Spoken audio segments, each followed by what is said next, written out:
নমস্কাৰ বন্ধুসকল, আজি এটা নতুন ভিডিঅ'লৈ আপোনালোক সকলোকে স্বাগতম জনাইছোঁ। যেনেকৈ মই আপোনালোকক ভিটামিনবোৰৰ কথা প্ৰায় যিখিনি মোৰ নলেজত আছে বা আপোনালোকৰ সুবিধা অৰ্থে আপোনালোকক মই কৈ আছোঁ। আজি মই যিটো ভিটামিনৰ কথা ক'বলৈ ওলাইছোঁ সেইটো এটা বহুত ইম্পৰ্টেণ্ট ভিটামিন আৰু বিশেষকৈ শিশুসকলৰ বাবে বহুত ইম্পৰ্টেণ্ট বা তেনেকৈ আৰু অলপ বয়স বা 50 বা 50 ওপৰৰ মানুহবিলাকৰ বাবেও বহুত উপকাৰী এইটো ভিটামিন। তেনেহ'লে আজি যিটো ভিটামিনৰ কথা ক'বলৈ ওলাইছোঁ সেইটো হ'ল ভিটামিন ডি। হয়, আপোনাৰ হাড়ৰ বাবে মষ্ট ইম্পৰ্টেণ্ট ভিটামিন হ'ল ভিটামিন ডি। এতিয়া মোক কিছুমানে প্ৰশ্ন কৰিব, হাড়ৰ বাবে আমাক ভিটামিন কিহৰ দৰকাৰ? আমাক কেলছিয়ামৰহে দৰকাৰ। কিন্তু এটা কথা মনত ৰাখিব, ভিটামিন ডিৰ প্ৰধান কামেই হ'ল আপোনাৰ শৰীৰত কেলছিয়াম এবজৰ্পশ্যনত সহায় কৰাটো। এতিয়া পোনপ্ৰথমে যেতিয়া মই ভিটামিন ডিৰ কথা কওঁ তেতিয়াহ'লে এইটো আমাৰ বেলেগ ভিটামিনতকৈ অলপ ডিফাৰেঞ্চ আছে। কাৰণ ভিটামিন ডিটো আমি মেইন যোনটো আমাৰ উৎস ভিটামিন ডিৰ সেইটো পাওঁ আমি সূৰ্যৰ ৰশ্মিৰ পৰা। হয়, আমাৰ যেতিয়া সূৰ্যৰ ৰশ্মি আমাৰ স্কিনত পৰে তেতিয়া আমাৰ লিভাৰত 25 হাইড্ৰক্সি উৎপন্ন হয় আৰু তাৰ পিছৰ প্ৰচেছত আমাৰ কিডনিত গৈ পেলাই 125 ড্ৰাই হাইড্ৰক্সি উৎপন্ন হয়। এতিয়া আমাৰ মনত এটা প্ৰশ্ন উদয় হ'ব পাৰে কি আমি অকল সূৰ্যৰ পোহৰৰ পৰাই আমি ভিটামিন ডি পাওঁ নে আৰু কিবা বেলেগ চ'ৰ্চো আছে ভিটামিন ডিৰ?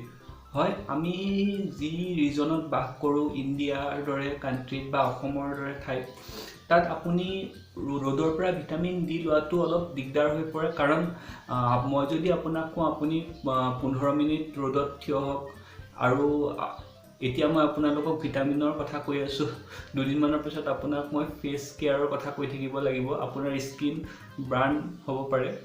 তেতিয়াহ'লে যদি আপোনালোকে ছান বাথ ল'ব বিচাৰিছে বা সূৰ্যৰ ৰশ্মি ল'ব বিচাৰিছে তেতিয়াহ'লে ঠাণ্ডা দিনত লওক আৰু মৰ্ণিং ৱাকো কৰিব আৰু সূৰ্যৰ ৰশ্মি আপোনাৰ গাত পৰিব দিব। তেতিয়াহ'লে এটা ইম্পৰ্টেণ্ট কথা কি ভিটামিন ডিৰ অভাৱত কি হ'ব পাৰে, আমাৰ কি বেমাৰ বা ইমান ইম্পৰ্টেণ্ট কিয় ভিটামিন ডি? ভিটামিন ডিৰ অভাৱত আপোনাৰ হাড়ৰ বিভিন্ন ৰোগ হ'ব পাৰে।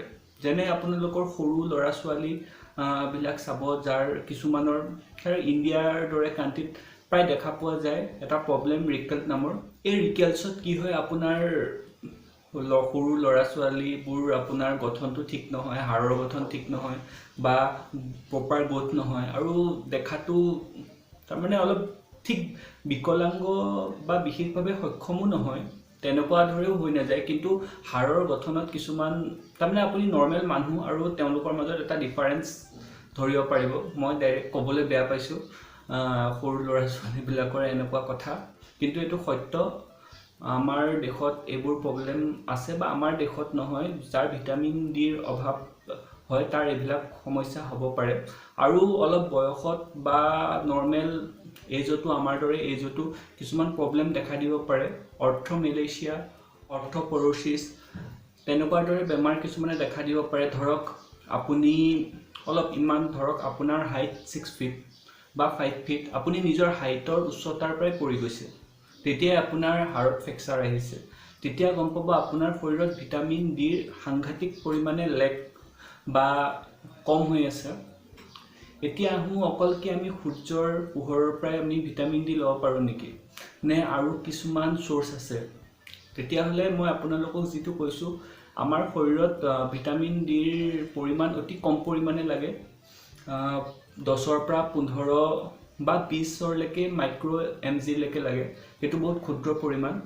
গতিকে আহক এতিয়া আমি চাওঁ কি উৎসৰ পৰা আমি ভিটামিন ডি ল'ব পাৰোঁ, যাতে আমি এইবোৰ সমস্যা, হাড়ৰ সমস্যাৰ পৰা অলপ, হাড়ৰ বেমাৰ আজাৰৰ পৰা অলপ দূৰত থাকিব পাৰোঁ। আপুনি যদি 100 গ্ৰাম মাছ আপোনালোকে খাব পাৰে তেতিয়াহ'লে 100 গ্ৰাম মাছত আপোনাৰ 16 মাইক্ৰ' MGলৈকে আপুনি ভিটামিন ডি পাব পাৰে, যিটো আপোনাৰ ডেইলি ৰেকমেণ্ডেশ্যনৰ মতে পূৰা হৈ যায়।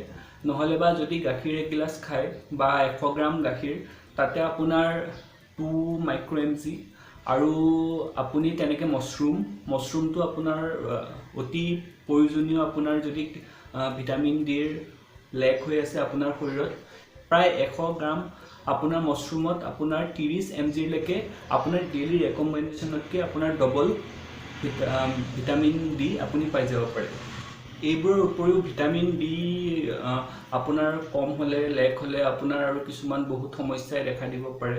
ধৰক আপোনাৰ মাছল পেইন হ'ব পাৰে, আপুনি যদি জিম কৰি আছে আপোনাৰ বা এক্সাৰচাইজৰ লগত জড়িত হৈ আছে তেতিয়া আপোনাৰ মাছলত পেইন দেখা দিব পাৰে, উইকনেছ আহিব পাৰে। গতিকে যদি বেছি আপোনাৰ প্ৰব্লেমে দেখা দিয়ে, আপোনাৰ হাড়ত বেছি প্ৰব্লেমে দেখা দিয়ে বা আপুনি পৰিলে আপোনাৰ হাড় ফ্ৰেকচাৰ হয় অতি সোনকালে বা তেনেকৈ হাড়ৰ কিবা প্ৰব্লেম আছে, আপুনি ডক্টৰক দেখাব পাৰে। আৰু ইয়াৰ বাবে ছাপ্লিমেণ্টৰ কথা ক'বলৈ গ'লে কিছুমান ছাপ্লিমেণ্ট আহে, আপোনালোকে ফাৰ্মাচী বা ডক্টৰক জনোৱাৰ পিছতহে এইবিলাক ল'ব পাৰিব বা এনেও কিছুমান ইউজ কৰিব পাৰিব। মই পিছত বাৰু আপোনাক যেতিয়া ছাপ্লিমেণ্টৰ ছেকশ্যনটো চাম বা তাৰ ওপৰত ভিডিঅ' বনাম তেতিয়া মই আপোনালোকক তাৰ সবিশেষ এটা ভিটামিন প্ৰটিন চবৰে ছাপ্লিমেণ্টৰ কথা আপোনালোকক ক'ম, এটা নলেজ দিব ট্ৰাই কৰিম। তেতিয়াহ'লে আজি মোৰ ভিডিঅ'টো ইমানেই। যদি ভিডিঅ'টো চাই ভাল পাইছে তেনেহ'লে শ্বেয়াৰ কৰক, লাইক কৰক, কমেণ্ট কৰক আৰু নিজৰ বন্ধুবোৰৰ মাজতো শ্বেয়াৰ কৰি দিয়ক। তেনেহ'লে এনেকুৱা নতুন ভিডিঅ' বা নতুন জ্ঞানৰ বাবে চাই থাকক মোৰ চেনেলটো। তেতিয়াহ'লে আজিলৈ